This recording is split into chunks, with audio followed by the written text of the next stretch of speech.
8,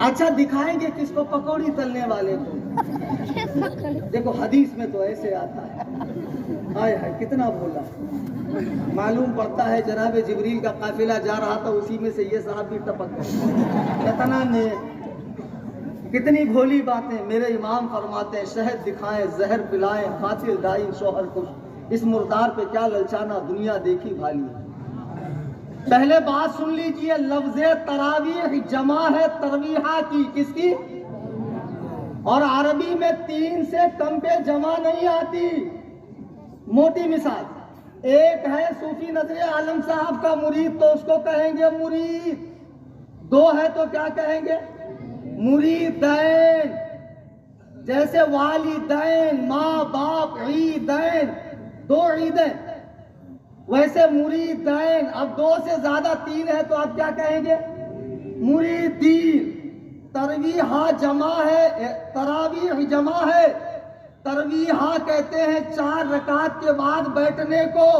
اب اگر آپ 3 بار بیٹھیں گے تب تراویح ہوں گی، آپ تو 8 والے ہیں، آپ کو تو جلدی جلدی سنیوں کی 300-400 والی چپل چرا کر اور اپنی 20 والی چھوڑ کر بھاگنا ہے، تو آپ تو 8 والے آدمی ہو، 4 پڑھ کے دعا پڑھتے ہو اور جیسی 8 ہو گئی بھگ گئے۔ اب ان کو بوجھ معلوم پڑ رہا ہے، نماز ان پہ بوجھ ہے، جیسے گدھے پر یہ رومال بوجھ ہے، فوراً جھٹک دے گا۔ بہرحال تو تراویح 8 ہو ہی نہیں سکتی ہے۔ یہ جو حدیث دکھاتے ہیں وہ تہجد کے بارے میں، تراویح کے بارے میں نہیں، ان کے دھوکے میں مت آنا۔ ایسے ہی قرآن نے کہا یا ایھا النبی لازواجک، اے نبی آپ فرما دیجئے اپنی ازواج سے، وبناتک اپنی بیٹیوں سے، ونساء العالمین اور مومنین کی عورتوں سے۔ اگر نبی کی ایک ہی بیٹی ہے تو قرآن نے بناتکا کیوں فرمایا؟ تو معلوم پڑا نبی کی 4 بیٹیاں ہیں، اور اس کو خود شیعہ مورخین نے بھی لکھا ہے۔ بہرحال حضور علیہ السلام کی 4 صاحبزادیاں ہیں۔ اب یہ کہیں گے نہیں فاطمہ زیادہ چہیتی تھی۔ ایک بات سن لو، جو نبی کی بارگاہ میں جانور فریاد کرنے آئے، چڑیاں فریاد کریں، اونٹ فریاد کرے، لکڑی رو کر جنت میں ساتھ مانگے، جس کی بارگاہ میں کسی کے ساتھ، یہودی کے ساتھ ناانصافی نہیں ہوتی ہے، وہ اپنی بیٹیوں میں صرف ایک کو چاہے 3 کو نہ چاہے، ایسا ہو سکتا ہے؟ کہاں تمہاری غیرت مر گئی؟ یہ الگ بات ہے کہ فاطمہ کی طرف زیادہ جھکاؤ تھا، لیکن جو نبی ساری کائنات کے لیے رحمت للعالمین بن کر آیا ہو، وہ اپنے گھر میں انصاف نہ کرے، یہ کیسے ہو سکتا ہے؟ نبی علیہ السلام اپنی ساری بیٹیوں سے محبت فرماتے تھے، اور حضرت عثمان کے نکاح میں سرکار کی 2 بیٹیاں تھیں۔ میرے بزرگوں اور دوستوں، شیعت کا یہ فتنہ عبداللہ ابن سبا نام کے یہودی نے مدینے سے شروع کیا، اور یہ فتنہ پھیلتے پھیلتے اہل اسلام کے لیے ناسور بن گیا۔ اس فتنے کا ایک آدمی حسن بن صباح، جس نے ایران میں قلعہ الموت میں بیٹھ کر بڑی بڑی اسلامی سلطنتوں کو ہلا دیا تھا، اسماعیلی فرقے سے تعلق رکھتا تھا، جس کو نظاریہ کہا جاتا ہے، جن کا موجودہ امام آغا پرنس خان ہے، اور ہمارے ہندوستان میں جو شیعہ ہیں ہمارے یہاں وہ اثنا عشری ہے، ایرانی 12 امامی شیعہ ہے۔ ان سب کے عقائد کفریہ ہے، شرکیہ ہے، ان سب کے عقائد قرآن و سنت کے خلاف ہے۔ ان سے کوئی تعلق مت رکھو، ان سے کوئی رشتہ داری مت رکھو، ان کی چائے مت پیو، انہیں مت پلاؤ، ان کے ساتھ اٹھو بیٹھو مت۔ اللہ کے بندے، ابلیس کے پاس 80,000 داؤ ہے ایمان کو خطرے میں ڈالنے کے لیے، پتہ نہیں کون سے داؤ سے آپ کا ایمان خطرے میں پڑ جائے۔ سمجھاؤ تو لوگ سمجھتے نہیں، مولانا ہم میرے پہ نہیں ہوں گا۔ ارے تو کیا ہے بابا، بڑے بڑے ائمہ، بڑے بڑے کبار محدثین نے بد مذہبوں کے سے قرآن حدیث سننے سے اپنے آپ کو روکا کہ پتہ نہیں دل میں کون سی بات گھر کر جائے۔ خدا کے لیے ان سے دور رہو۔ اور جتنے اڑیا گڑیا لٹیا سنترا پیر آج کل مارکیٹ میں یہ چادر چور آشیرواد کے نام پر ہاتھ صاف کرنے والے گھوم رہے ہیں، ان سب سے دور رہیے، ان کے عقیدے میں کیڑ لگ چکی ہے، یہ صحابہ پر بھونکنے والے جتنے کتے ہیں سب سے دور رہو گے انشاءاللہ۔ اور آپ سب کے لیے ایک تحفہ میں لے کر آیا ہوں فی سبیل اللہ۔ نبی علیہ السلام کی زوجہ محترمہ سیدہ عائشہ صدیقہ، ان کی شان میں 600 سال پہلے کے ایک عالم نے کتاب لکھی ہے، حنبلی المسلک ہے، اس کو ہمارے ایک شاگرد نے ترجمہ کیا ہے، وہ ترجمہ چھپا ہوا ہے، فضیلت سیدہ عائشہ صدیقہ۔ یہ صلاۃ و سلام کے بعد تقسیم ہوں گی، آپ حضرات لیتے جائیے، پڑھیے اور اپنے دل کو اللہ کے تمام نیک بندوں کی محبت کا مسکن بنائیے، صحابہ اور اہل بیت پاک کی محبت کا مسکن بنائیے۔ خدا کی قسم کسی ایک سے دشمنی کرو گے تو میرے آقا فرماتے فمن سب علیہم لعنت اللہ والملائکۃ والناس اجمعین، کہ جو میرے صحابہ پر، میرے وزیروں پر، میرے سسرالیوں پر، ابو بکر کون ہے؟ نبی کے سسر نہیں؟ عمر کون؟ حضور کے سسر۔ عمر کون ہے؟ حضرت علی کے داماد بھی، حضرت علی کے داماد بھی ہیں۔ حضرت امیر معاویہ کیا ہے؟ حضور کے صالح، کاتب وحی، ام المومنین سیدہ حبیبہ حضور کے نکاح میں۔ جب یہ لوگ اسلام لے کر آئے تو پہلے کے تمام گناہ اسلام نے ان کے ختم کر دیے۔ زمانہ سابق کے گناہ کا تذکرہ کر کر اپنا ایمان خراب مت کیجیے۔ چاہتے وقت یہ کتاب لے جائیے، تنظیم سنی جمعیت الاحناف کی جانب سے آپ سب کو یہ تحفے میں پیش کی جا رہی ہے۔ دوران تقریر قرآن کریم پڑھنے میں، حدیث پاک کے الفاظ بولنے میں مجھ سے کوئی خطا لغزش ہوئی ہو، میں تمام حاضرین سامعین اور علماء کی موجودگی میں توبہ کرتا ہوں۔ اللہ تبارک و تعالی میرے تمام صغائر و کبائر کو معاف فرمائے۔ استغفر اللہ ربی من کل ذنب، لا الہ الا اللہ محمد رسول اللہ۔